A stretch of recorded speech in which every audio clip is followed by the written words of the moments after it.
Bonjour à toutes et à tous et merci d'être là, encore si nombreux. La chaîne commence à être vue et revue, ça nous touche et ça nous fait plaisir. N'hésitez surtout pas à continuer de partager et à développer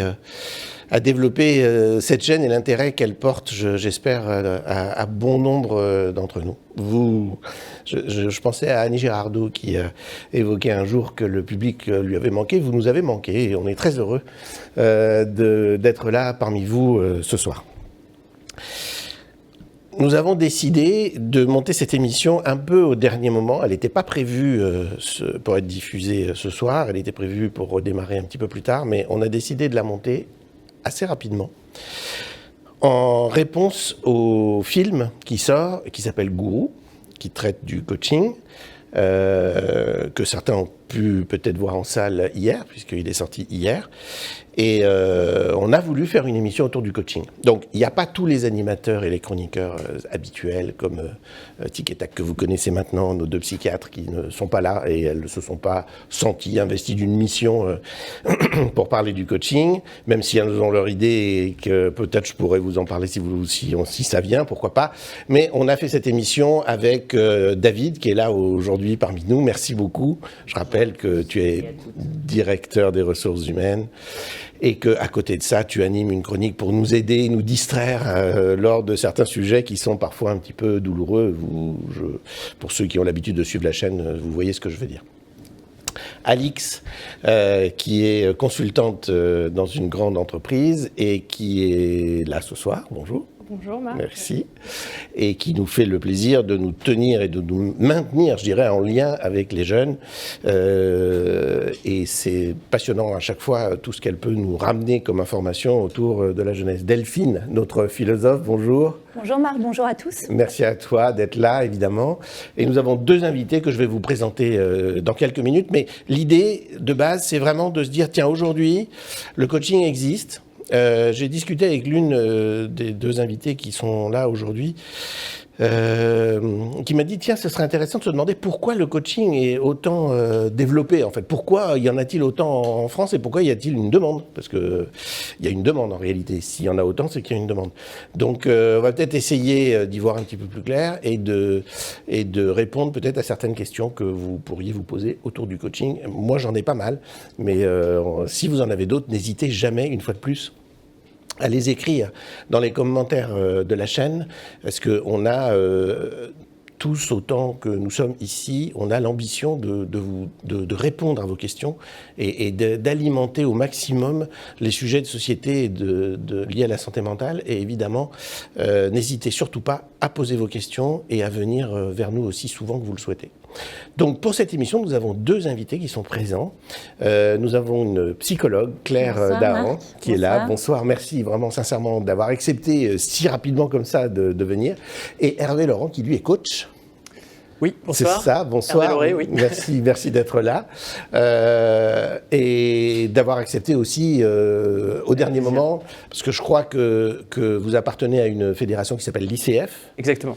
Qui veut dire International Coaching Federation, donc la fédération de coaching internationale. C'est ça, et qui compte quelques membres, je crois 3-4.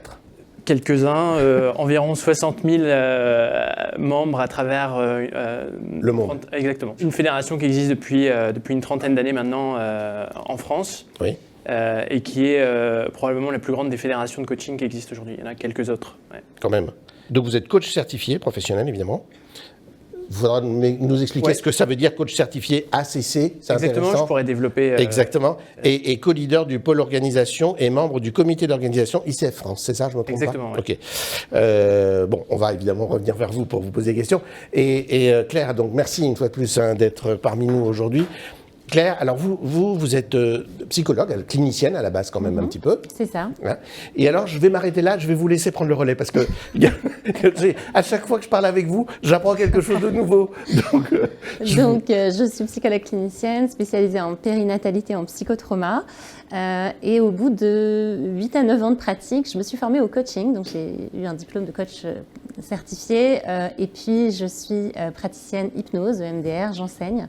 Le MDR aussi. Voilà, le MDR IMO, qui est une variante de l'EMDR. Et j'anime des ateliers également en milieu scolaire autour du cyberharcèlement, du harcèlement et puis de l'hyperconnexion. Voilà, à peu près. On s'arrête pour le moment. On s'arrête. Je pense qu'il y a d'autres choses qui vont vous venir, mais on pourra en reparler un petit peu. Alors, je vais me tourner vers vous, Hervé. Est-ce qu'on aurait une définition qui pourrait être entendue par tout le monde du coaching?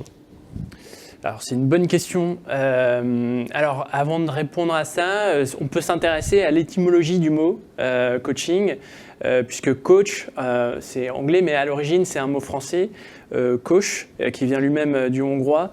Je vous épargnerai la prononciation hongroise, mais qui est un mot qui veut dire diligence et qui avait cette notion de moyen de transport pour emmener quelqu'un d'un point A à un point B. Et c'est en vérité ça, le coaching, c'est aider quelqu'un à traverser des obstacles et à l'emmener vers un point d'arrivée. Donc ça, c'est étymologiquement. Après, la définition un peu plus structurée, on va dire que c'est un accompagnement d'une personne ou d'une équipe ou d'une organisation. Ça peut s'intervenir sur les 3 volets. Un accompagnement structuré dans le développement de ses compétences ou de son potentiel. Voilà, de manière très synthétique. D'accord. Et pour ce faire, ouais. Vous êtes formé, c'est-à-dire que vous avez accès à des formations pour ça. Oui, et je commence à voir un peu où vous voulez en venir. Mais donc oui, à titre personnel, moi je suis formé au coaching avec une école qui est accréditée par la Fédération de coaching international. Et donc, de par cette formation, vous pouvez avoir différents types de reconnaissance, ou on pourrait appeler ça des grades ou des échelons, qui indiquent finalement vos clients sur le niveau d'expérience que vous pouvez avoir, et il y en a un certain nombre, et ça illustre votre expérience dans le coaching. Voilà. D'accord.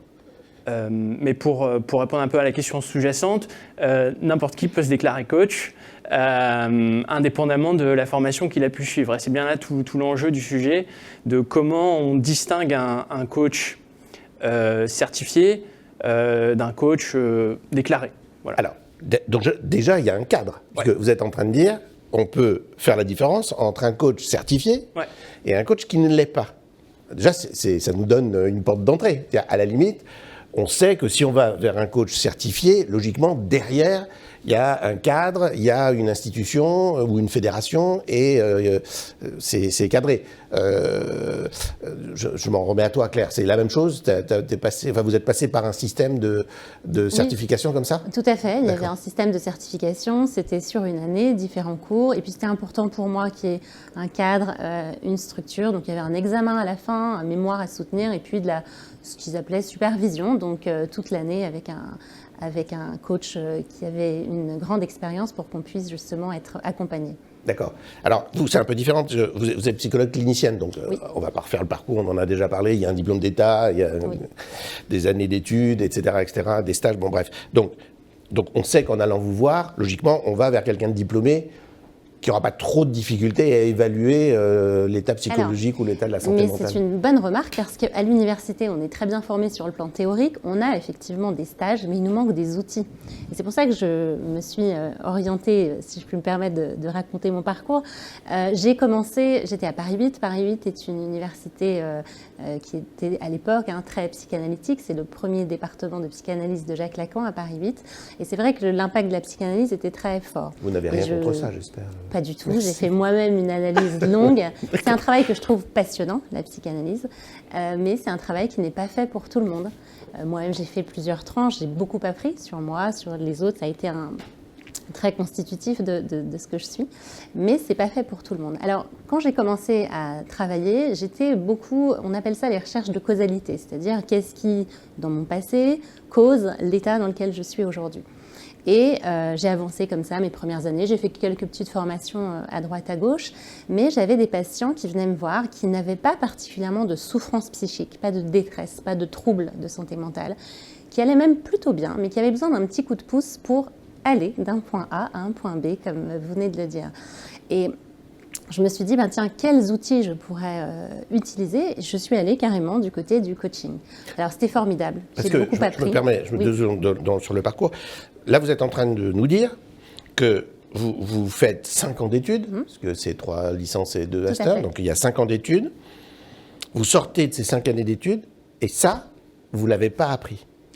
Eh bien, on manque d'outils quand on sort de l'université. Oui. On manque d'outils. Il faut absolument que les psychologues cliniciens fassent des formations complémentaires quand ils sortent de l'université. Ça ne suffit pas. On a des stages qui relèvent de la thérapie cognitivo-comportementale, le coaching, etc. Tout ça, c'est tout ça les formations supplémentaires. Alors, pas particulièrement la thérapie comportementale et cognitive, mais la thérapie en général. Comment on mène un entretien, les différents champs. Il y a je ne sais combien d'approches différentes. Donc là, vous parlez de thérapie brève, mais même pour quelqu'un qui choisit une approche plutôt analytique, il faut absolument être formé davantage à des outils, les stages ne suffisent pas.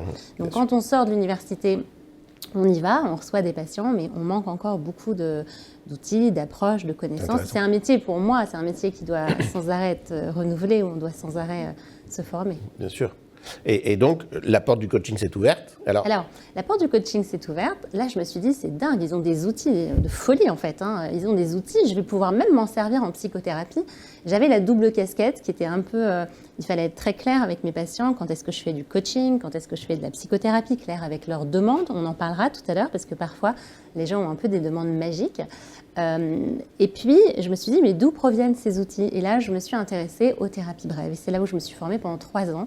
Aux thérapies brèves, thérapie orientée solution, thérapie narrative, hypnose et enfin EMDR, IMO, puisque je suis spécialisée en psychotrauma. Ça, on reviendra sur le MDR quand même. Voilà, donc ça a été un cheminement qui a été en fait psychothérapie, coaching et puis thérapie brève. Thérapie brève où on respecte le cadre, où on sait ce que c'est que la souffrance psychique, où on a les règles, mais en même temps, on a des outils qui nous permettent d'aller, on parlera de ce qu'est une thérapie brève. Oui, c'est intéressant parce que en 2000, à mon avis, enfin vous me direz si je me trompe, mais jusqu'aux périodes Covid et toutes les années précédentes, on allait volontiers voir un coach. En tout cas, on le revendiquait, c'était pas gênant. On allait volontiers voir un coach. Aller voir un psy, c'était pas encore complètement passé dans le langage commun. Je pense que depuis, ça s'est un peu libéré et aujourd'hui, on y va quand même plus facilement, même si ça reste encore frileux pour les psychiatres. On en a parlé ici sur le plateau, mais on va quand même plus libre. Mais le coach a aussi permis un accès vers l'accompagnement, vers l'aide. Oui, ça quand même, faut le dire, ça permet de démystifier l'accompagnement. C'est ça. C'est hyper important de se dire, allez, on se fait accompagner aux États-Unis, avoir un coach, c'est classique. C'est banal en fait, complètement. Et donc c'est vrai que depuis le Covid, il y a une explosion des demandes et puis ça s'est banalisé, c'est devenu et c'est bien, c'est important. Je me tourne vers toi, David. Toi qui es dans le monde de l'entreprise depuis quelques années. Ça existe les coachs dans les entreprises? Bien sûr. Mais depuis longtemps. Au contraire. Ouais. Je trouve que c'est un luxe pour un salarié de pouvoir être coaché, de pouvoir vous permettre de vous accompagner vers un poste à atteindre, vers une meilleure compréhension de soi et une prise de responsabilité. Et justement, ma question était celle-ci. Aujourd'hui, alors peut-être que c'est plus simple de dire dans le langage commun, j'ai un coach, plutôt que de dire je suis accompagné par un psychologue. Aujourd'hui, vos principaux clients sont des clients qui veulent être accompagnés pour un développement personnel, mais dans le cadre de l'entreprise ou dans un cadre vraiment personnel, ou alors est-ce que ce sont même les entreprises qui sont vos premières clientes en vous envoyant de leurs salariés? C'est une question très intéressante. Alors,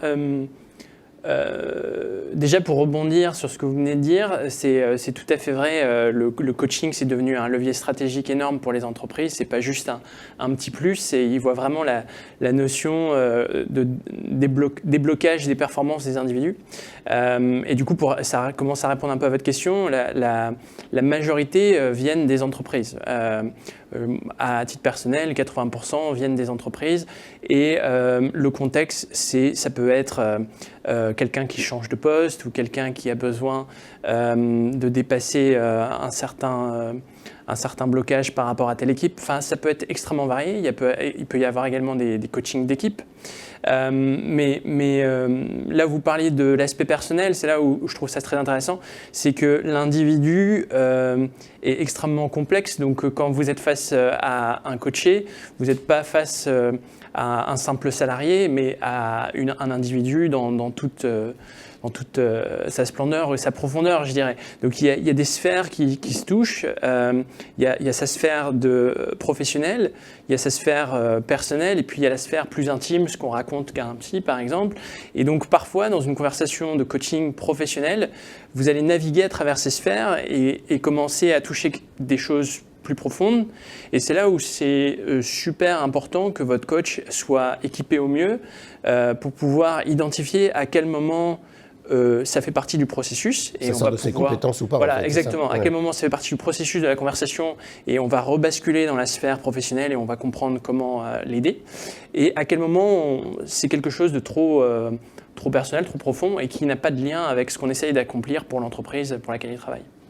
Et c'est là où ça nécessite justement une éthique. À quel moment ça sort de mon champ de compétences? Et d'ailleurs, même nous, en tant que psychologue clinicien, par moment, ça sort de notre champ de compétences. Par exemple, lorsqu'on a des personnes qui ont des addictions profondes, on est obligé de travailler en collaboration avec un psychiatre. Ou lorsqu'on a une personne qui souffre d'anorexie, on ne travaille pas tout seul, on travaille avec d'autres parce qu'on a nos limites, on n'est pas médecin. Donc ça, c'est vraiment l'éthique de chacun. Non, c'est vraiment très important, on va revenir dessus évidemment. Les jeunes, ils pensent quoi du coaching? Ils sont dedans, pas dedans, c'est nouveau, Je dirais même qu'ils sont à fond dedans, parce qu'on voit énormément de coachs émerger sur les réseaux sociaux. Donc, je ne sais pas si du coup on peut vraiment appeler ça des coachs, en tout cas des pseudo-coachs ou coachs, ils se prononcent comme coach. C'est très en vogue, c'est vrai qu'il y a beaucoup de confusion. Déjà, dans le monde de la psychologie, est-ce qu'on va avoir un psychologue, est-ce qu'on va avoir un psychiatre? Déjà, rien que là-dedans, on est déjà un peu perdu. Et alors maintenant, on rajoute la notion de coach. Honnêtement, on est un peu perdu et en même temps, il y a une forte demande. Donc, je pense qu'il y a vraiment quelque chose à faire qui est très important de votre côté, de clarifier, démystifier et orienter. Pourquoi il y a une forte demande? Je pense que clairement, post-Covid, beaucoup de jeunes, en tout cas, ont perdu des repères qui étaient essentiels, sociaux. Et notamment, on voit émerger beaucoup de tendances, surtout chez les jeunes garçons ou chez les jeunes filles. Chez les jeunes filles, ça va plutôt être du côté diététique, image de soi, orientation sur un mode de vie, alors souvent assez extrême. Et plutôt chez les garçons, retrouver confiance en soi. On voit beaucoup de pseudo-coach, un peu ce qu'on appelle les mascus, ceux qui sont là pour redonner confiance aux hommes, aux jeunes hommes. Je pense que là, on est sur deux extrêmes qui font un peu peur. Ouais, c'est intéressant. C'est toute la difficulté aussi du mot coach, parce que finalement, on navigue entre des coachs qui vont avoir une dimension personnelle, professionnelle, comme on va appeler coach le coach sportif, comme le coach, je ne sais pas, en relation sentimentale, il en existe aussi sur les réseaux sociaux. Alors, il y a ces coachs masculinistes qui vont valoriser la dimension presque red pills sur justement comment retrouver sa masculinité. Donc c'est vrai que c'est difficile parfois de naviguer, ne serait-ce que sur la terminologie. Alors justement, je vais revenir vers toi parce que le regard de la philosophe m'intéresse évidemment, nous intéresse évidemment beaucoup, mais on fait cette émission suite à la sortie d'un film qui est sorti hier en salle et qui s'appelle Gourou. Alors vous me voyez venir. J'ai entendu pas mal de choses, peut-être qu'on en parlera, on verra, mais j'ai pas entendu de critiques vers les coachs sportifs, par exemple, puisque vous en parlez à l'instant. Il n'y a pas eu d'évocation de gouroutisation du coach sportif vers ses clients. On l'entend vers les coachs de vie, avec ce qu'on appelle le développement personnel. Et ce film s'appelle Gourou. C'est très fort, quand même. Alors même... le réalisateur Xavier Dolan a fait un film extraordinaire avec la boîte noire. Qu'est-ce qu'il y a? Non, Marc, je vais te laisser terminer, mais pour les téléspectateurs qui n'ont pas pu avoir la chance encore de voir ce film qui est sorti hier, j'ai préparé le petit synopsis et puis après j'aurai quelques questions pour nos invités. Ah super, mais bon, génial, je reviens vers toi tout de suite. En revanche, il faut qu'on parle de ça, parce que d'où ça vient le fait qu'on puisse appeler un film gourou, considérant que les coachs en font? Est-ce que, par exemple, Hervé, vous avez déjà une idée de ça? Bon, il y a un peu de marketing aussi, on appelle ça gourou parce que du coup ça exacerbe un peu la dérive que ça peut avoir. Les dérives sectaires quand même. Donc, exactement, gourou, et ça peut exister malheureusement ce genre de dérive, mais il y a un certain nombre de cadres à respecter et on pourra en parler dans quelques instants je pense. D'accord. Vous avez une idée aussi de cette... Alors, moi, je n'ai pas encore vu le film, mais il m'intéresse beaucoup. Je m'intéresse beaucoup. La psychologie sociale s'intéresse énormément au phénomène de manipulation. Mais ce que j'ai pu voir de la bande-annonce, c'est effectivement ces grands meetings où il y a une gourouisation, c'est-à-dire que l'acteur va donner des mantras, des phrases toutes faites, tout le monde va répéter en hurlant. Et ça, c'est très intéressant. On en connaît. Il y a Anthony Robbins, vous le citez tout à l'heure. Il y a, je crois, il y a David Lefrançois qui fait ça aussi. Peut-être pas à cette échelle, mais en tout cas... Peut-être pas à cette échelle. Oui. Il y en a certains comme ça qui évoquent... Oui, c'est-à-dire d'une espèce de prise de pouvoir. Quand on regarde ça, d'ailleurs, Freud parlait de ça. Hein, il parlait de psychologie des foules et analyse du moi. C'est-à-dire qu'il expliquait que finalement, quand on est dans une foule, il n'y a plus de réflexion, il y a de l'émotion. À ce moment-là, ce qu'on pense nous-mêmes est complètement annihilé au profit du groupe. On ne raisonne plus de la même manière. Et donc ça, j'ai trouvé ça hyper intéressant. Après, c'est vrai que pas tous les coachs, bien sûr, sont des gourous. Pas tout le monde déjà réunit autant de foules. Mais c'est très intéressant de voir l'espèce de starification aussi. Et vous parliez tout à l'heure des réseaux sociaux, mais ça aide aussi à se faire, à avoir une foule qui nous suit. Donc, on reviendra évidemment sur cette dimension de gourou. David, tu voulais nous brosser un peu... Oui, parce que histoire que les gens qui nous suivent soient au fait de l'actualité. Donc Gourou, c'est un thriller psychologique français, donc réalisé par Yann Gozlan et qui met en scène donc le formidable Pierre Ninet, qui joue le rôle de Mathieu, mais c'est Matt Vasseur, donc un coach en développement personnel charismatique et ultra suivi en France, dont les méthodes séduisent, galvanisent et parfois manipulent ses adeptes. Au fur et à mesure que son influence grandit, ses techniques et son pouvoir deviennent de plus en plus inquiétants, le poussant vers une trajectoire dangereuse où se mêlent quête de sens, domination psychologique et perte de repères. Donc le film explore les dérives possibles du développement personnel et met surtout en lumière, et on l'évoquait tout à l'heure, notamment avec les jeunes qui peuvent consulter les réseaux sociaux, parce que des coachs on en a, mais un toutes les 3 minutes, ce besoin de sens et d'accompagnement dans une société en quête de repères, le risque de manipulation psychologique lorsque le charisme et la séduction intellectuelle prennent le pas sur l'esprit critique, et puis la ligne fragile entre aide réelle et emprise, surtout quand les figures d'autorité sont suivies aveuglement. Vous en parliez tout à l'heure, vous êtes tous les deux diplômés, vous avez suivi cette formation, ce qui n'est pas le cas du coach dans le film, puisqu'à un moment donné, on a une scène qui évoque deux choses. Tout d'abord, le fait qu'un parlementaire envisage de légiférer pour imposer un diplôme d'État sur les coachs, ce qui représente vraiment une menace pour ce coach qui lui-même, dans le film, n'a pas le bac. Voilà, donc c'est cette crainte que vous évoquiez tout à l'heure en peur, c'est cette crainte qu'on peut avoir sur oui, un coach, mais pas n'importe lequel. Oui, mais ça voudrait dire, parce que comment il arrive, j'imagine que s'il en est là, c'est parce qu'il a dû accompagner pas mal de gens, en fait, donc il n'a pas été... Comment on arrive à drainer les comment une foule, une fois donc ça, à la limite, le pouvoir de l'aura, etc., on peut, mais il n'est pas arrivé sur scène en drainant autant de monde. Il a dû faire des consultations aussi individuelles. Et après un effet boule de neige ? Peut-être. Après, c'est vrai qu'avec les réseaux sociaux, tout le monde peut aussi s'improviser coach en faisant ses petites vidéos dans sa chambre avec un vocabulaire extrêmement bien choisi. En fait, c'est vraiment la manipulation des foules et c'est le vocabulaire qui va avoir un impact pour que la personne qui finalement est derrière son écran se dise « Ah mais ça me parle ». Et c'est la différence entre un bon guide, je vais dire un guide qui va libérer, là où le gourou va rendre fidèle. Et c'est tout ce système d'emprise qui se met en place. C'est intéressant la différence entre fidèle et effectivement. Qu'est-ce que vous pouvez nous dire, Hervé, au sujet du gourou ? Parce que quand on vous voit, on a envie de tout penser sauf ça. Je vous remercie.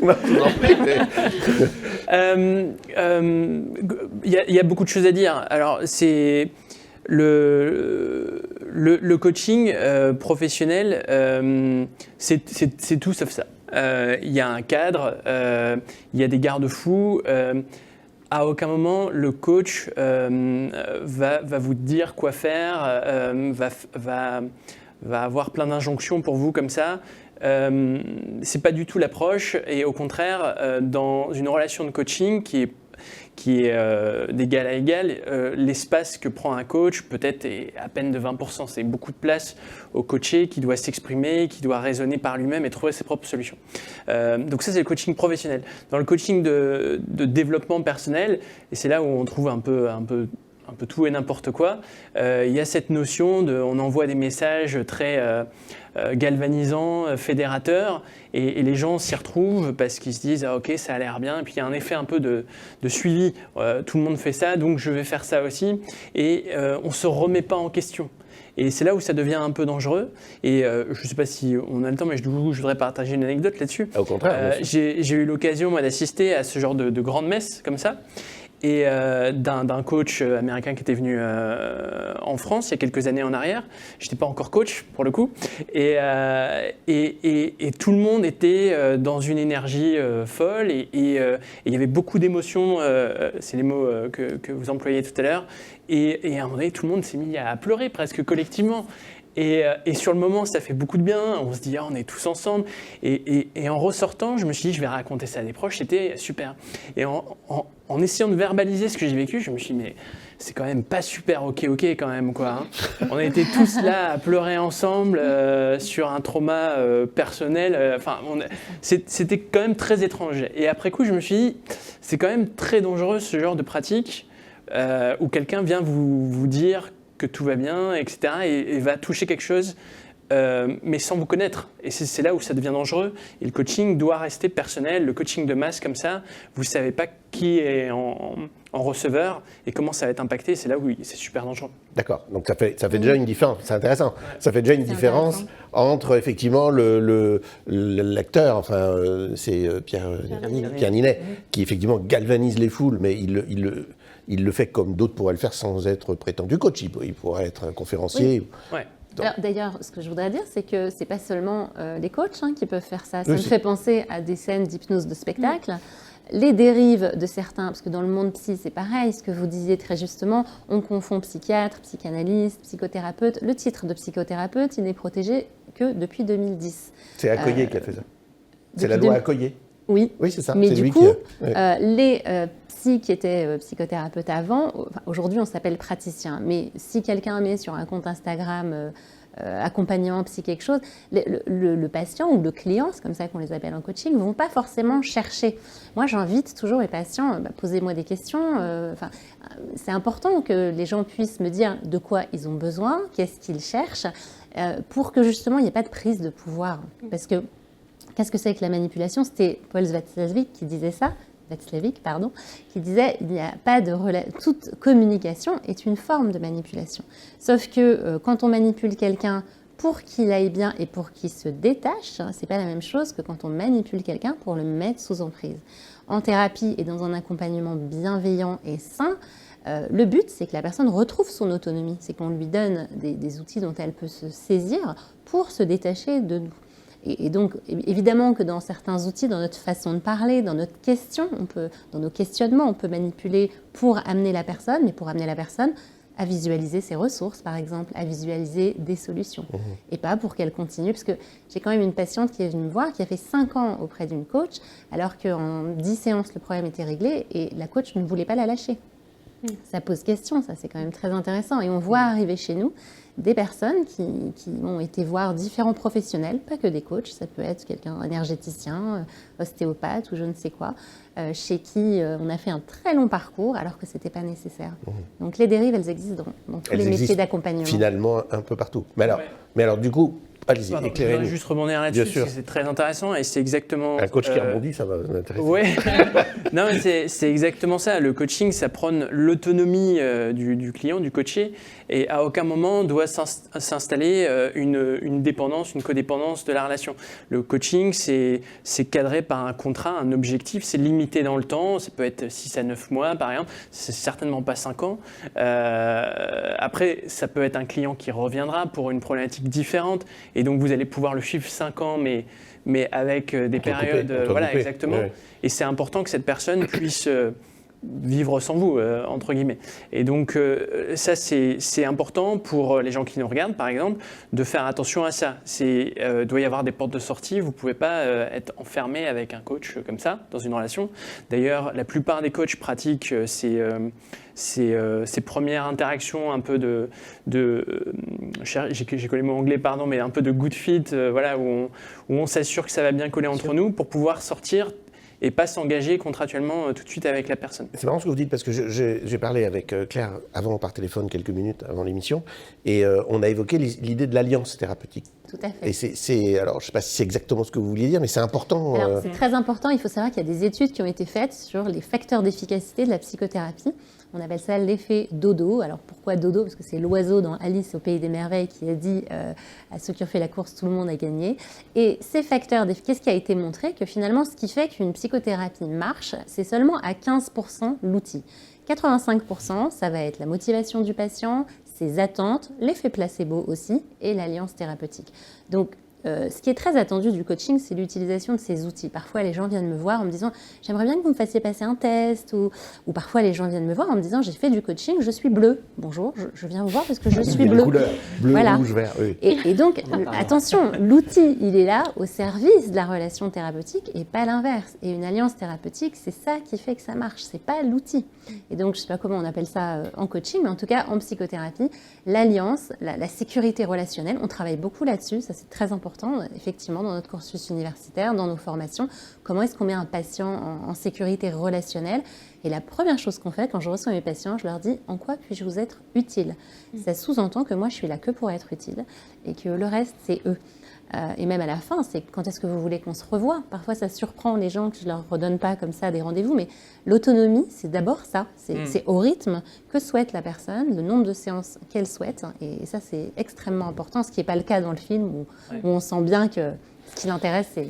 Voilà, c'est que ça marche. On retrouve ce mécanisme dans le coaching, cette notion d'autonomie, c'est à la personne de prendre un peu rendez-vous pour la fois d'après. Et alors, on ne parle pas d'alliance de coaching, mais on parle beaucoup de contrat ou de contractualisation, et donc je ne parle pas en termes commerciaux, mais on parle de qu'est-ce qui est OK pour vous, ce que le coaching est et ce qui n'est pas, comment on va se dire que là, on n'avance pas ensemble.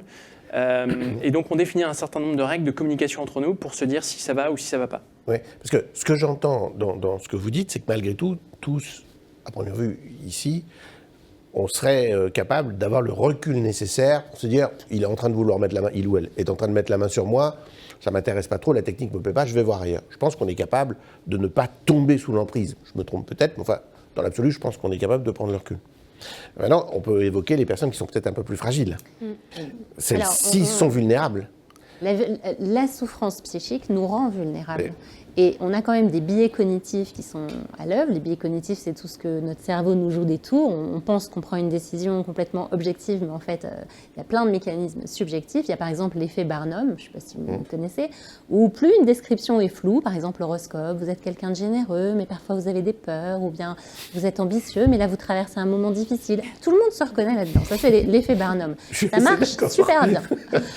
On a les biais de confirmation. Il y a plein de biais cognitifs. Les biais de confirmation, par exemple, c'est on croit plus facilement quelque chose qui va dans notre sens. Il y a des tas de biais, les biais de simplification aussi. Tout ce qui est simple, ça nous séduit. Donc en fait, c'est intéressant de voir, quand vous disiez, bon, nous, a priori, on ne se ferait pas avoir, l'emprise, c'est compliqué à détecter. Oui, elle peut passer par la petite porte quand même. Elle peut passer par la petite porte, effectivement. Donc en fait, on va essayer, pour nos spectateurs qui nous écoutent, d'apporter quelques solides garanties derrière. C'est-à-dire là où il faut aller et là où il ne faut pas aller. David, je reviens vers toi. Je crois que tu voulais évoquer certaines choses au milieu de l'émission, donc je te passe la main volontiers. Alors, pour nous distraire peut-être. Pour pas casser le rythme, déjà, une première chose, et c'est important, et ça serait peut-être bien qu'Hervé nous le rappelle, on m'a toujours dit, un coach au départ, on l'essaie, et il se peut que ça marche pas. Et d'ailleurs, je pense que c'est la même chose avec un psychologue. Donc il faut qu'on se sente bien. Donc il vous est arrivé d'avoir des rendez-vous avec des patients et que le patient vous-même disiez, ça va pas le faire, il n'y a pas ce qu'on appelle ce fit ou... Oui, complètement. Alors, en entreprise, par exemple, ce qui est souvent proposé, c'est une shortlist de coach au coaché. Et donc, il peut lui-même se faire une idée en échangeant avec les personnes proposées avec qui il se sent plus à l'aise. Quand c'est du coaching individuel, il va venir vous voir. Donc, voilà. Et donc, c'est très souvent proposé qu'il y ait ce premier échange où on essaye de cadrer ce vers quoi on veut aller et voir si on veut travailler ensemble ou pas. Et ça avant même qu'on démarre un engagement de coaching. À partir du moment où on démarre un engagement de coaching, on attend quand même un minimum d'engagement de la personne, mais ce sera toujours limité dans le temps et ce sera cadré et ce sera OK aussi avec la personne. Chez nous aussi, ça arrive. Il faut que le courant passe des deux côtés d'ailleurs. On ne le dit pas souvent, mais on doit travailler notre empathie, mais notre empathie, elle doit être cognitive. C'est-à-dire que même quand on la ressent pas, on doit pouvoir la travailler. Mais c'est vrai que ça arrive et cette première séance, elle est essentielle avant de s'engager dans un processus thérapeutique. Pareil, parfois les gens me disent, je suis allée voir quelqu'un, je le sentais pas, mais on a quand même fait 25 séances. Je pense que les gens doivent s'écouter aussi. On est nombreux sur le marché dans l'accompagnement. Si ça ne matche pas, il faut aller voir quelqu'un d'autre parce que raconter sa vie à quelqu'un, ça demande de la confiance. Et la confiance, c'est aussi une question de feeling et de neurones miroirs d'ailleurs, puisqu'il y a le petit logo là derrière. Ça me fait penser à ça. Au hasard. C'est-à-dire que ce qu'on pense l'un de l'autre, ça se voit. En général, quelqu'un qui nous fait peur, on a peur. Quelqu'un qui nous fait rire, on rit. Enfin, on sait qu'il y a quelque chose qui se passe comme ça en miroir, mais c'est essentiel. On ne peut pas faire un travail s'il n'y a pas ce lien mutuel. Et est-ce qu'il y a des safe places, c'est-à-dire parce que finalement pour sécuriser les conditions d'un bon coaching, justement par rapport au film que je n'ai pas vu, est-ce que finalement il y a des conditions préalables presque géographiques ou d'espace physique dans lesquels un coaching vraiment professionnel doit se réaliser? Tu veux dire l'environnement Exactement, l'environnement, parce que si, le lieu. Exactement, je pense que c'est important de se dire, un coaching, je ne sais pas, ça ne se fait pas à la maison, je sais pas, directement dans un espace personnel du coach, où ça ne se fait pas justement en groupe à 100 personnes. Au fin fond d'une forêt en Seine-et-Marne. Exactement. Non, mais c'est intéressant aussi de se dire, il y a peut-être des safe places.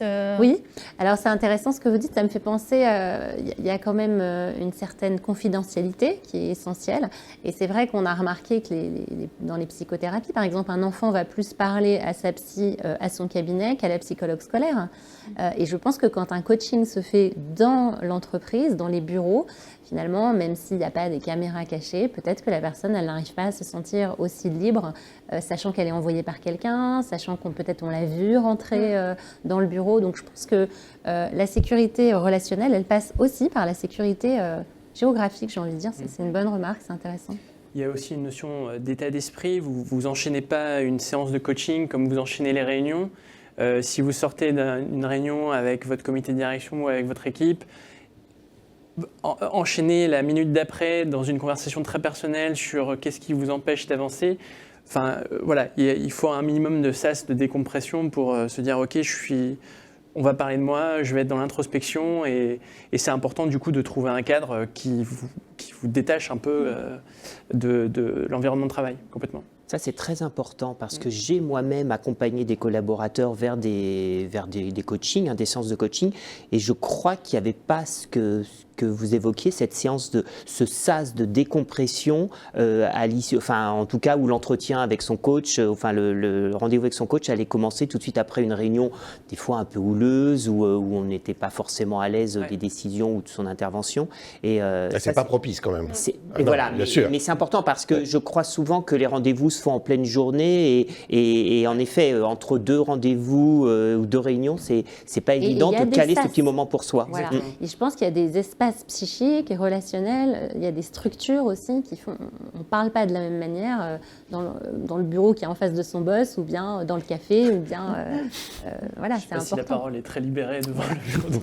Non mais ça c'est des questions qu'on s'est beaucoup posées avec le Zoom, avec le distanciel. J'avais envie d'y venir sur les réseaux sociaux. Justement. Exactement, parce que quand on a des patients en distanciel, effectivement, s'ils sont chez eux avec quelqu'un qui écoute, c'est pas du tout la même chose que. Qu'est-ce que tu voulais dire? Non, mais tout à l'heure, on parlait de biais de confirmation. Là, on le retrouve totalement avec les algorithmes qui sont vraiment faits pour confirmer des avis. On en a parlé moult fois d'ailleurs ici. On parlait tout à l'heure, il y avait le biais de confirmation et le biais Claire, c'est toi qui- De c'est vous. simplification. Voilà, de Plus simplification. c'est simple, plus ça plaît. Et bien justement, je pense que c'est totalement corrélé avec tous ces algorithmes. En fait, aujourd'hui, les jeunes, ils sont dans un monde qui est très compliqué, pour eux en tout cas. L'avenir est difficile et en fait, cette simplification, on la retrouve beaucoup sur ces réseaux. Et c'est justement ces discours très simplistes qui font que c'est très réducteur et c'est aussi là où en fait, on va trouver un pseudo-sens à des fausses réponses à nos questions. Et c'est comme ça que ça fonctionne.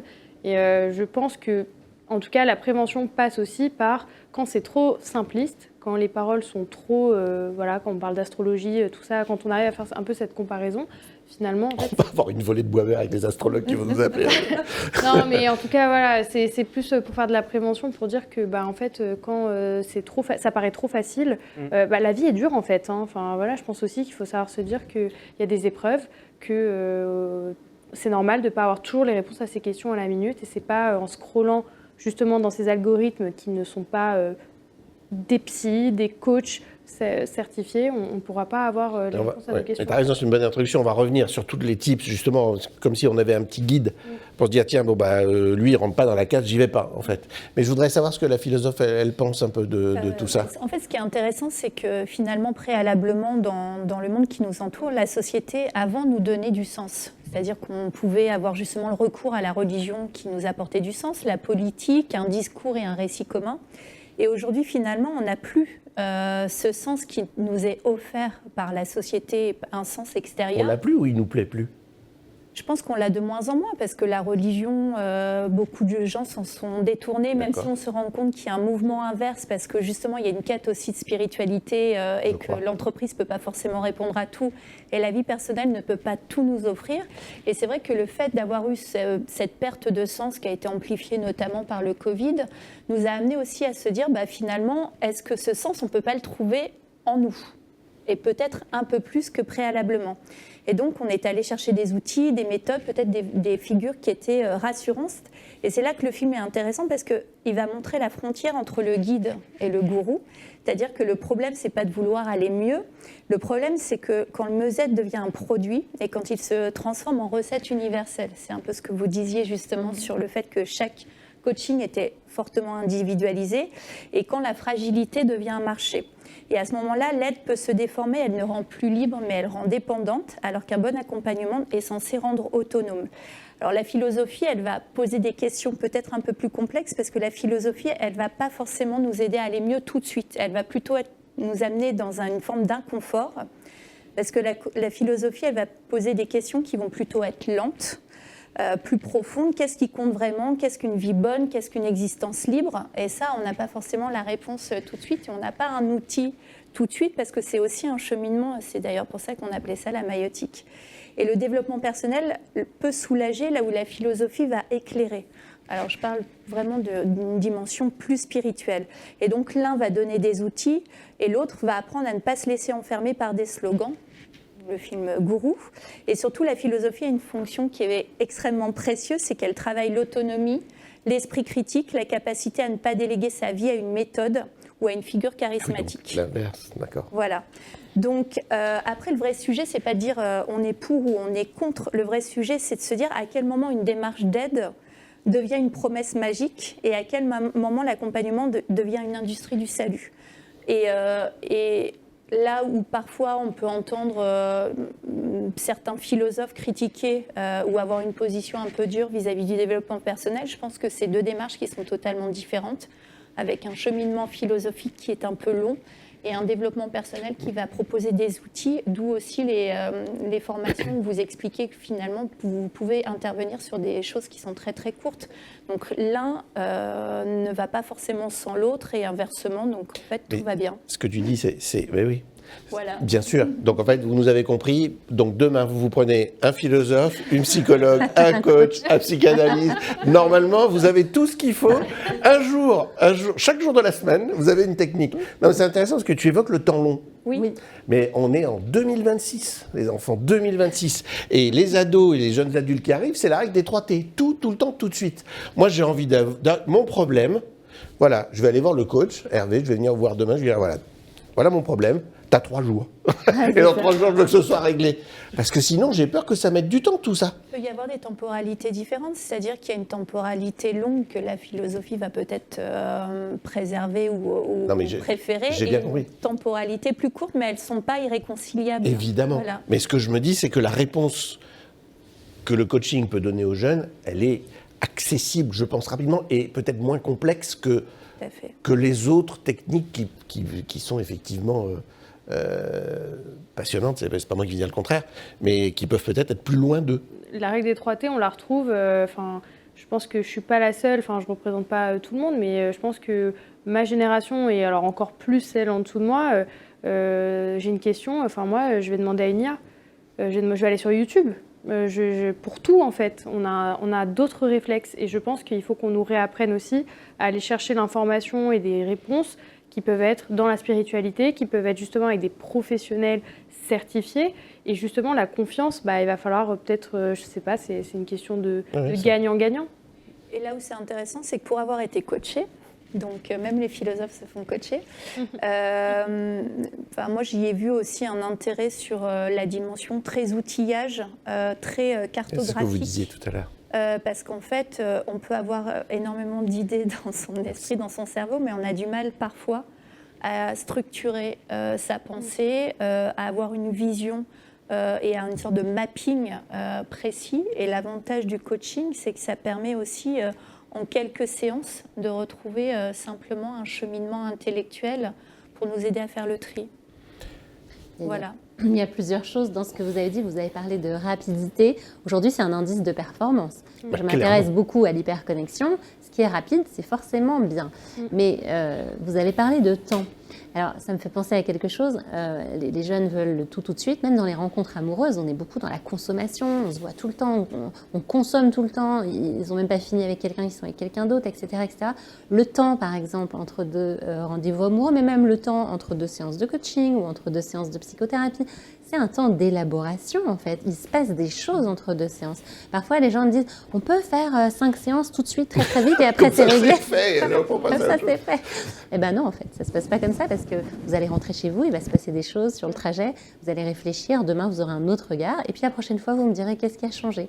Parce qu'il y a des choses qui changent d'un rendez-vous à l'autre. Et cette temporalité, justement, on la retrouve en philosophie, et ça peut tout à fait être complémentaire, et c'est un très bon exemple, d'ailleurs, une philosophe qui suit aussi un coach, parce que les outils sont là pour nous faire aller un petit peu plus vite, ou en tout cas mettre des mots, mais pas que.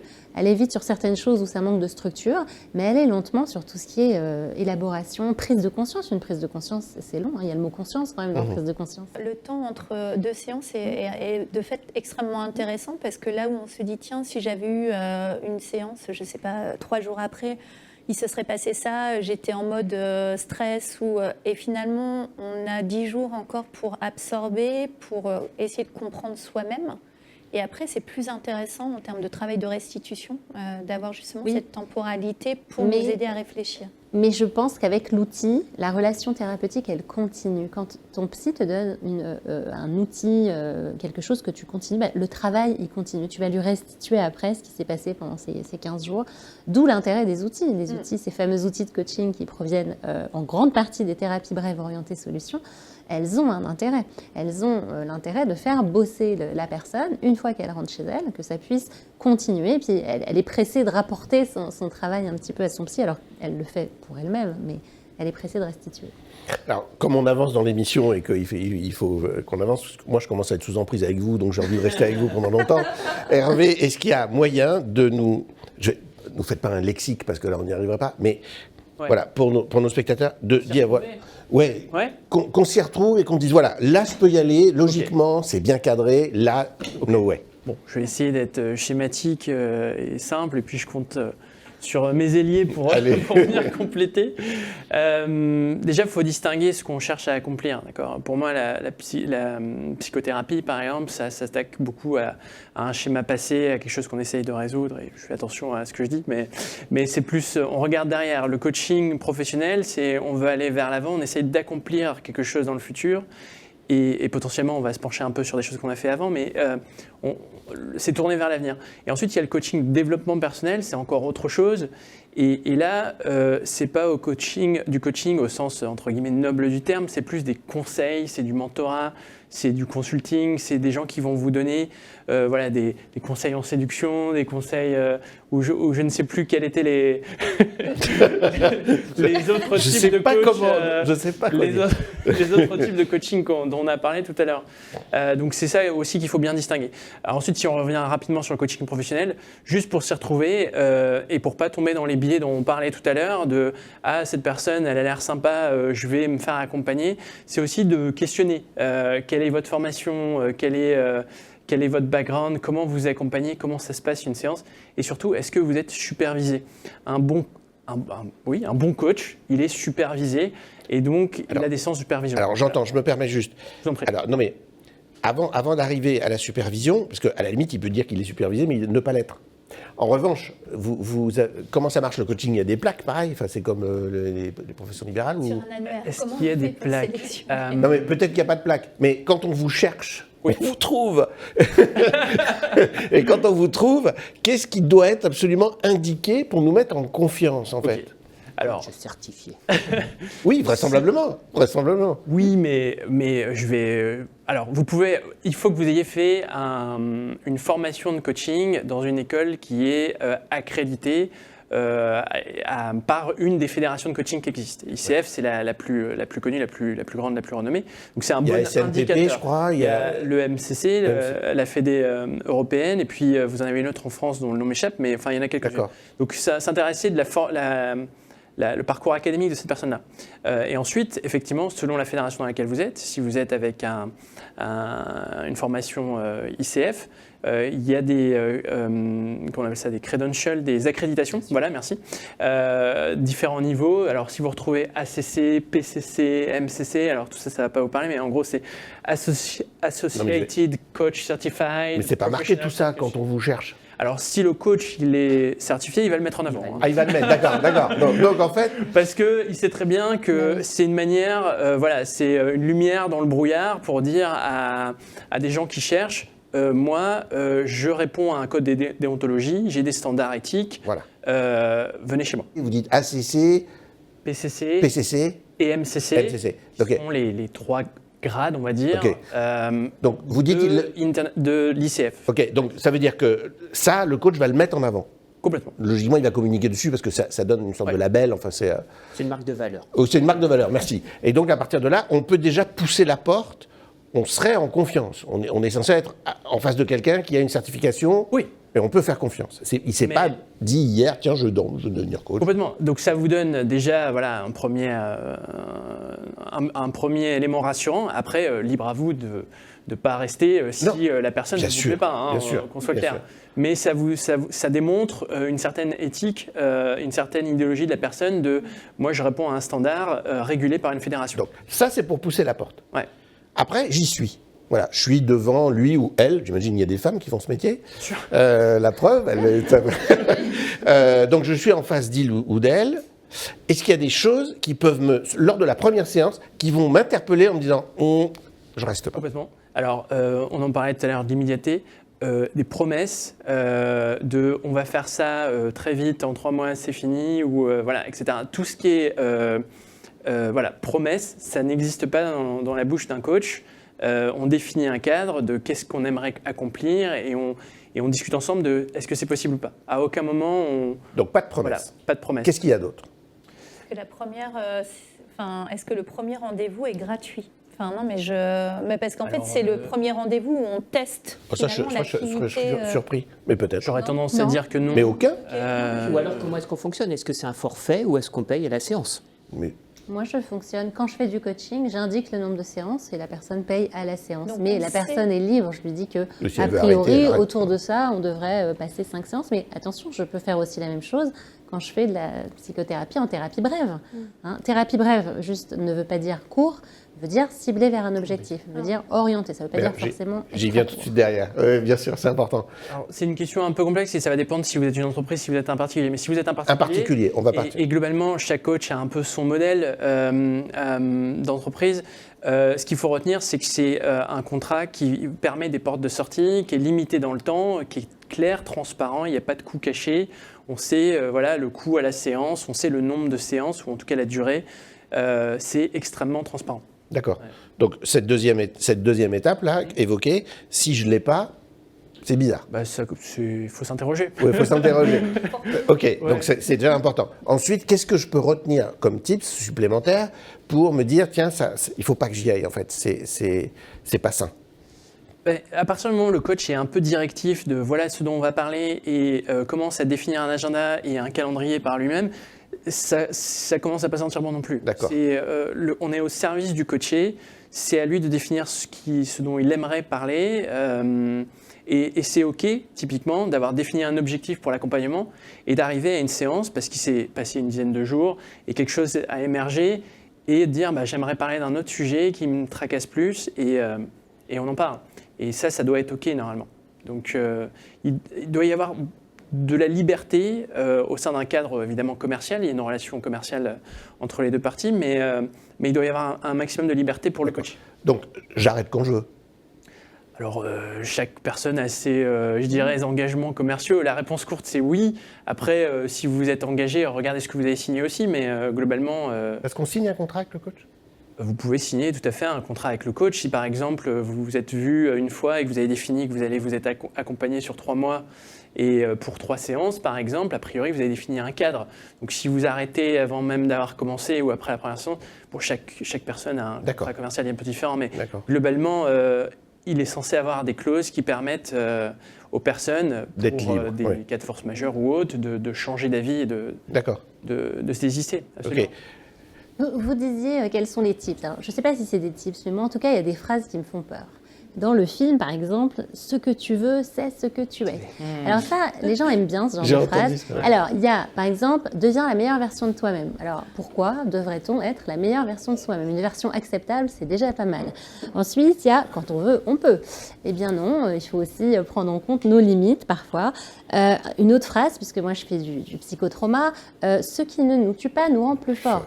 Eh bien non, parfois ce qui ne nous tue pas nous esquinte. Nous affaiblit, bien Ou en sûr, tout cas, bien ce sûr. qui nous donne de la force, c'est pas le trauma, c'est pas le coup, c'est le travail qu'on a fait derrière. Donc toutes ces phrases, déjà ça fait slogan commercial pour acheter quelque chose et c'est pas OK parce que l'être humain il fonctionne pas comme ça, l'être humain est plein de surprises. Oui, c'est intéressant parce que c'est vrai que si je suis affaibli et que quelqu'un me dit que ce qui ne m'a pas tué va me rendre plus fort, j'ai envie de l'acheter le truc. Ah bah tout à fait. Je vais me dire, ça va être génial. Mais effectivement, faut être très... Mais là, du coup, on parle de prévention et je pense que online, c'est la même chose. Si sur YouTube, parce qu'on parle beaucoup d'optimisation de soi, on a d'ailleurs le Haut Conseil à l'égalité qui s'inquiète de ça parce que les 24-34 ans, il y a eu plus de 7 millions de personnes qui se sont intéressées à ces sujets d'optimisation de soi. Ça ne veut pas dire que c'est forcément dans la violence, on ne parle pas que des extrêmes là-dedans, mais ça veut quand même dire qu'il y a de l'intérêt. Et je pense que online, ce qui pourrait nous alerter, c'est comment gagner de l'argent rapidement. Ça, par exemple, ça alerte. Il y en a beaucoup qui font ça. Mais il y en a beaucoup et souvent, en fait, dedans... Comment perdre du poids rapidement. Comment perdre du poids rapidement. Ou un programme de 12 semaines pour vaincre sa timidité. Ça, faut... Il y a des coachs pour ça, pour perdre du poids, ça m'intéresse. Je veux bien quelques noms, voilà. quelques kilos à perdre. Ça, en tout cas, dans des versions négatives, il y en a plein sur YouTube, sur TikTok. Souvent, ces vidéos, ce qui pourrait alerter, c'est que souvent, on y retrouve 3 aspects. Et je parle notamment pour les jeunes hommes qui, justement, sont très friands de ce genre de contenu. C'est que souvent, on a un rapport au corps. Avoir une version musclée, des exercices tous les jours, dormir 10 heures par nuit, des choses comme ça. Souvent, on parle aussi des femmes. Elles doivent être séduites, dominées. C'est souvent des choses qui reviennent. Et le 3e aspect, c'est l'indépendance financière. Ça, c'est aussi quelque chose qui fait partie de ces programmes d'optimisation de soi, de développement personnel. Donc, à partir du moment où on peut au moins cocher peut-être 2 sur 3 de ces aspects, il faut que ça alerte sur le côté safe de ce contenu. En fait, il faut toujours être dans la nuance, l'optimisation, mais avec l'acceptation de ses failles. C'est ça qui nous permet de grandir. C'est pas de se dire je vais tout déchirer quoi qu'il arrive. C'est faire de son mieux, c'est déjà pas mal. C'est souvent ce que je dis à mes patients. Ouais, c'est déjà pas mal, effectivement. Alors, c'est pas simple d'y voir clair quand même, hein, parce qu'on a eu un éclairage précis. Merci à vous deux, hein, parce que pour le coup, ça nous aide et je pense que ça va aider les spectateurs. Mais malgré tout, c'est un vaste monde. Moi, je suis assez pour retenir ce que vous avez dit sur les estampilles qui sont données et qui donnent quand même un gage de confiance et un gage de sécurité plus important que quand il n'y a rien du tout, c'est nébuleux. Et là, je pense il ne faut pas y aller. En réalité, il ne faut pas donner de crédit à tout ça, si j'ai bien compris. Merci encore d'être venu. David, je peux te laisser les quelques secondes de la fin où tu vas nous faire... Je clôt l'émission. Je veux bien que tu... Alors moi, comme on est encore en janvier, déjà je voulais m'adresser à tous ceux qui se réfugient derrière ce Blue Monday, vous savez, là, c'est lundi. Troisième lundi du mois de janvier, là où d'ailleurs il ne faut même pas sortir de son lit. Enfin, voilà, c'est le fameux jour le plus déprimant de l'année dont on entend parler chaque mois. Il tombe généralement donc le troisième lundi du mois. Il est censé représenter le moment où le moral collectif est au plus bas. Alors ça se traduit par, selon les personnes, hein, mais bon, c'est le cocktail des fêtes de fin d'année, retour à la routine, les bonnes résolutions qui commencent déjà à vaciller, les journées encore trop courtes, la météo souvent grise dans une bonne partie de l'Europe, des dépenses de décembre qui nous rappellent là où on en est, et les fatigues accumulées qu'on n'a pas vraiment eu le temps de digérer. Donc bref, le mois de janvier devrait même plus exister. Donc je tiens à rassurer tout le monde, c'est un concept marketing qui a été inventé dans les années 2000. Voilà, ça n'est ni plus ni moins que un blues, voilà, mais le blues du mois de janvier. Mais qui nous sert à quoi comme marketing, en fait? Il nous emmène nous on se réfugie derrière ça. Voilà, okay. Ça va pas. Ça justifie d'être là. Notre manque de réactivité, notre morale dans les chaussettes, voilà. Bon. Il y a des solutions pour ça. Je le dis. On demande au coach ou bien tu... Comment? Non, là, je vais m'improviser le coach. Voilà. Bon, c'est sûr, ça se traduit par une baisse de motivation, une sensation de douleur ou de lassitude, le moral en dents de scie, une impression descendante après l'effervescence des fêtes, un manque d'envie, parfois de la nostalgie, du stress. Bon, alors c'est pas dramatique, voilà, c'est juste humain. Comment on y fait face? On l'a évoqué depuis 6 mois maintenant au cours des émissions, on s'expose à la lumière naturelle, artificielle, on bouge, on se fixe des petites choses agréables, on reprend un rythme doucement, on se reconnecte aux autres et puis surtout on ne culpabilise pas parce que vous inquiétez pas, les jours déjà commencent à rallonger. Ça, c'est mon premier point du mois de janvier. Le deuxième, et Claire m'a un peu cassé ma chronique, et puis Hervé dans son genre aussi, lui, puisque on a tous, le 1er janvier, pris des décisions. Moi, j'en ai pris une. Hein. C'était de devenir la meilleure version de moi-même. Voilà. Un peu comme si j'étais un téléphone portable que je mettais en mise à jour. Voilà. Bon, sauf que la mise à jour... sauf que la mise à jour, chez certains, ça va être le 12 janvier. Chez d'autres, le 3. Chez moi, ça a pris fin dès le 2. Mais bon, j'ai décidé d'être sérieux. J'ai pris des résolutions, des bonnes, j'espère, des vraies, des résolutions d'adultes responsables. Enfin, en tout cas, j'essaie. Parce que, soyons honnêtes, chaque année, on prend ces bonnes résolutions et on les abandonne très vite, voire aussi vite qu'un abonnement au sport. D'ailleurs, je ne vais plus parler de sport, je vais parler d'activité physique. Ouais. Car oui, cette année, je ne fais plus de sport, je pratique l'activité physique. C'est plus doux, c'est plus accessible, c'est moins traumatisant pour mon ego. Donc ça va être marcher, danser, prendre les escaliers et puis des fois même courir après le bus. Bref, tout ce qui fait croire à mon corps que je suis encore vivant. Je te rappelle que tu es en scooter, mais c'est entre ça. Nous. Okay, voilà. Courir après mon voleur. C'est ça, d'accord. Voilà. Alors, il y a aussi les bonnes résolutions sur l'hygiène de vie. Alors bon, j'ai compris que pour toi, c'était je fais attention à mes petits plats. Voilà. Dans quel sens? Je voulais perdre du poids. J'aimerais bien. Voilà, c'est ça. Donc pour moi, ce serait plutôt le Dry January. Ah voilà. On en parle. Voilà. Donc c'est ce fameux mois sans alcool qui fait culpabiliser tout le monde. Un mois où on découvre qu'on peut passer une soirée sans dire allez juste un dernier petit verre.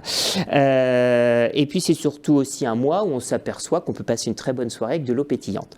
Ce que je voudrais surtout dire, moi, c'est qu'il faut qu'on arrête de faire culpabiliser les gens qui ne boivent pas en leur disant « Comment ça, tu bois pas ?»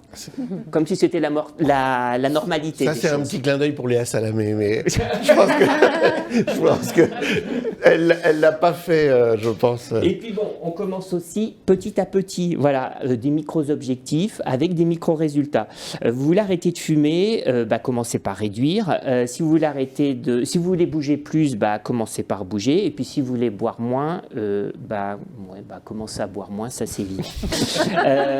Ne le faisons pas seul aussi. Ayons un buddy. Alors le buddy, c'est le bon compagnon, c'est le partenaire, c'est le complice, quelqu'un à qui vous allez dire, allez, on y va. Et puis, ou alors même, allez, on n'y va pas, mais au moins on est deux à culpabiliser. C'est ça. On se pardonne, on rate une journée, c'est pas grave, on reprend le lendemain. Le but, c'est de tenir dans le temps. Voilà. Et puis, on choisit une résolution aussi qui fait du bien aux autres, parce que l'altruisme, c'est booster aussi son moral, c'est prouver, aider aux autres, et c'est aussi tenir ses propres engagements. Voilà, donc cette année, je ne veux pas devenir parfait, je ne le serai jamais, je veux juste devenir un peu meilleur, voilà, j'oublie la bonne version, un peu plus en forme, un peu plus sobre, un peu plus libre et peut-être un peu plus gentil. Voilà. Et si on avançait tous ensemble, petit pas après l'autre. Génial, voilà. Merci David. Bravo. Merci à vous une fois de plus. Est-ce que je peux vous poser une dernière question, Hervé, pour nos spectateurs, pareil. Est-ce que dans la naïveté que l'on peut avoir à l'idée d'aller voir un coach, est-ce que si on souhaite consulter un coach, par exemple, si on appelle les fédérations, elles peuvent nous donner la liste de ceux qui sont accrédités, ce qui permet d'avoir un gage, logiquement. Vous pouvez chercher même par vous-même. Les fédérations disposent d'un annuaire sur lequel vous pouvez retrouver les coachs et par spécialité, parce qu'il y a des coachs qui peuvent avoir un background psychologique, d'autres qui ont qui viennent. Donc c'est intéressant finalement. C'est quoi? C'est une application? C'est un site? C'est quoi? Alors vous allez sur le site d'ICF France, ICF Global en l'occurrence, et il y a un annuaire. Enfin, vous cherchez un peu. Je ne sais plus comment le site est structuré, mais vous cherchez par vous-même le type de coaching que vous souhaitez. Vous tombez sur un annuaire. Mais ça c'est plutôt une belle porte d'entrée. En fait, c'est très rassurant parce qu'au moins on sait que la personne, elle a une éthique, vu que si elle est accréditée, logiquement, sinon, dehors, j'imagine. Exactement. Ok, super. Sincèrement, merci à vous tous. Merci vraiment d'être venus sur cette... J'espère qu'on vous a un peu rassuré. Tous les coachs ne sont pas des gourous et on a bien essayé de faire la part des choses et surtout de vous expliquer que si vous avez envie d'aller consulter un coach, il y a des solutions et des choses à entendre et à fuir si jamais ça ne va pas dans le bon sens. Merci encore. Passez une très belle soirée. On se retrouve vite et à bientôt. Au revoir. Au revoir. Bonne soirée.